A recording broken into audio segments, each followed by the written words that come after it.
looked at the teams in the East right now, I wouldn't even think twice after watching them and looking at their resume as to who's the best team. I mean, the Sixers have everything. They got the best big man in the conference by far. Yes. Okay? They've got a great point guard. I could argue he's the best point guard in the conference, and that includes Kyrie Irving, who, you know, is more of a scorer. They've got great three-point shooting. They're 5th in the league in three-point shooting since the All-Star break. They play great defense. They were 3rd in the league defensively. People overlook that. They don't understand it. That might be in front of is Joel Embiid, because people might question, oh, well, East, but best center and some of the other things. That might be their #1 calling card. And people don't understand that. They look at them, their starting 5, and say they're not that athletic, but they're long. And they're smart defensively. Since March 1st, which is when they had this team intact, with Ersan Ilyasova, and they got Marco Bellinelli a few weeks earlier, they have gone 23-4.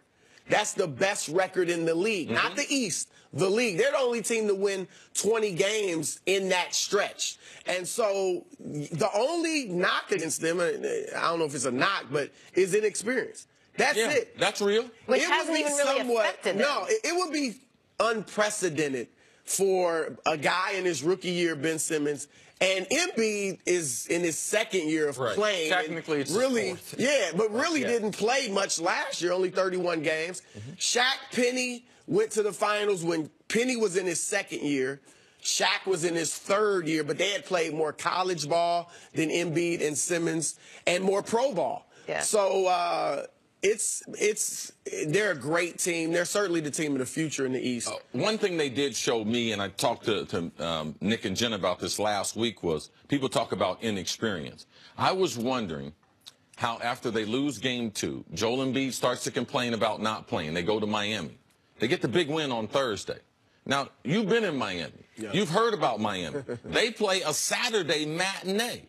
Now, that Thursday night and that Friday, I don't care how much experience you have, but you have to be a mature basketball team. And the way they came out and handled the Saturday, and it also, we didn't hear the stories about them in the nightlife. To me, that showed a significant amount of maturity for a group. And you heard Dwayne Wade in the interview now. There's certain people that are just special.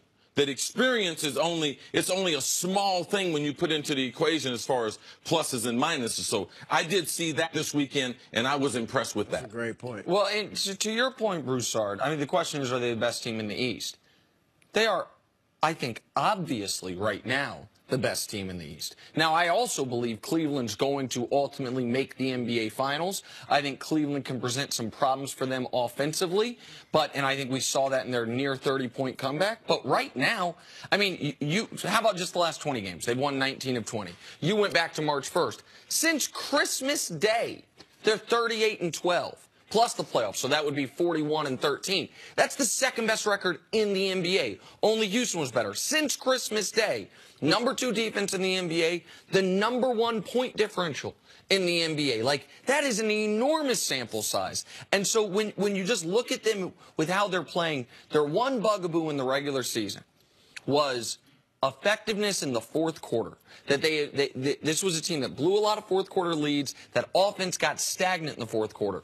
In the playoffs, they've had an offensive efficiency better than 115 in each of their 4 4th quarters. That's a top of the league level. Like, they fixed their one weakness, or at least they have so far in these playoffs. Right. And one thing I was worried about with their youth was the NBA whistle. Would they be able to get the whistle? That's one thing that's helped them out in the 4th quarter, because Joel Embiid, they're not treating them just like younger players or rookie. He is getting a veteran whistle. Like, he's getting more respect than anyone in this series. If you look at the number of fouls being called on him, so that right there, it helps that inability to be able to finish in the 4th, because they're a great free throw shooting team. You know what else? They're well coached. Brett Brown, I'm so glad they stuck with Brett Brown, because, you know, he had to coach through that whole process. Yes. And general manager didn't make it, but the coach did. Yeah, right. And that's the thing, too. Like, usually when you bring in a new front office, they may want to bring in their own guy, or the stench. Even though you knew it wasn't Brett Brown's fault, all those years, the stench of that can sometimes cost the coach's job. But if you look at the sets they run, you look at his rotations, his substitution patterns, he is a very good coach. So explain something to me. both of you have nothing but praise for the 76ers. That their only knock right now is that maybe they have some issues in the fourth quarter and they don't really have playoff experience, which isn't even affecting them, and yet both of you continue to think that the Cavs are going to come out of it. I'm going to be honest. It's just blind faith in LeBron James. Of course. That's it. There's no other reason for me to look at Cleveland and think, heck, that they may even get to the conference finals. I mean, they're not playing that well. They just have the best player in the world. The Sixers are playing that well and as a cohesive unit, and they're not doing anything. You still think LeBron will somehow...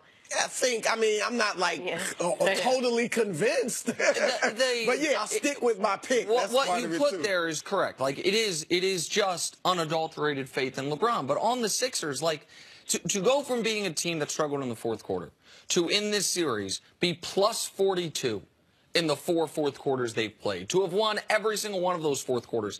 And in Saturday's game, like, it was the end of the third combined with the fourth. Miami had all of a sudden gotten a 10-point lead with 2 minutes left in the third quarter. I was watching the game with Dusty, who works with us. He's a Sixers fan. It was his birthday. And I said to him, most important 2 minutes of your season right now. Because the difference between being up 14, down 14 and down 7, that could decide the game. They ended up only being down 4 going into the fourth. And then they also were able to, in the fourth quarter, when D-Wade gets the rim to cut it to a 1-point game, run a beautiful play for J.J. Redick to get what I'm sure they hoped was going to be a 3. His foot was on the line, so it ended up being a 2.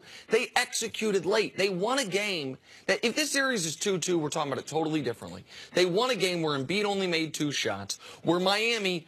where Philadelphia, was 7 of 31 from 3. To win that game, like to be up 3-1, that is one of those turning point games in the series, and we saw it. Yeah, the one loss wouldn't have changed what I'm seeing in Philadelphia. To me, they're the best team in the East. Are you picking them to get to the finals? Yeah, I believe they're going to win it. Yes, I believe they're better than Cleveland. Like, I'm saying this for a couple weeks, and I'm going to go. I'm not a Martian. I've been here for a while, all right? I'm not just now seeing Cleveland play and just now seeing Philadelphia play. So I have, in my brain, it's hard for me to etch out the negatives and inconsistency of Cleveland. So Joel Embiid's ability to be able to dominate in the paint. And I believe they would crush Cleveland in as far as the rebound. You know, so I'm not a fan of inconsistent play, and I'm just going to grant them, you know, oh, they're going to go to the finals because LeBron's been 7 times. I can't exit out of my brain just how inconsistent they are. And Kevin Love, man. Kevin Love is the worst number 2, the number 2 guy in the playoffs. If you look at the stars, he has been so far. Well, what else I'm going to judge it on? I don't think they treat him like a 2. I don't think they treat him like a number 2.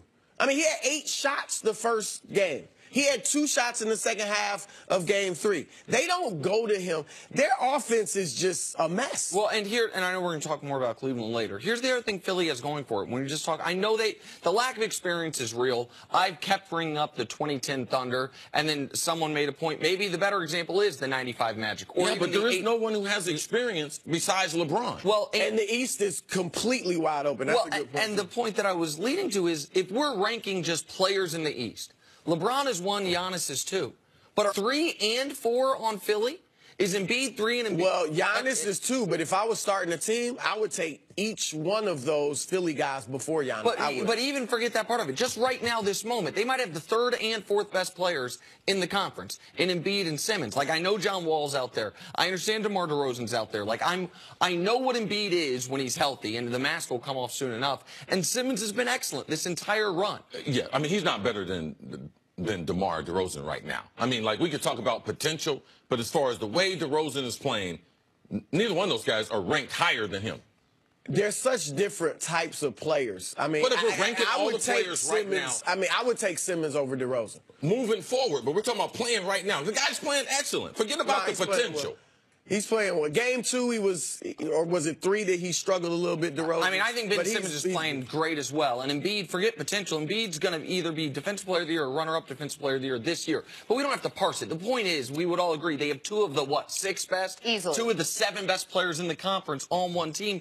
And the only team right now, with Kevin Love playing that way, that has 2 of the top 10 in the conference on one team are these 2 young guys. Kevin Love had how many points last night? 5? Hit 5. 5 He made, points. he made 0 shots outside of 1 foot. We'll talk Ain't about great. the Cavs. We'll talk about DeMar DeRozan. Chris, stick around. Coming up, can the Timberwolves, though, cause problems for the Houston Rockets? Haven't talked about them yet this morning. Next on First Things First. Mom and Dad got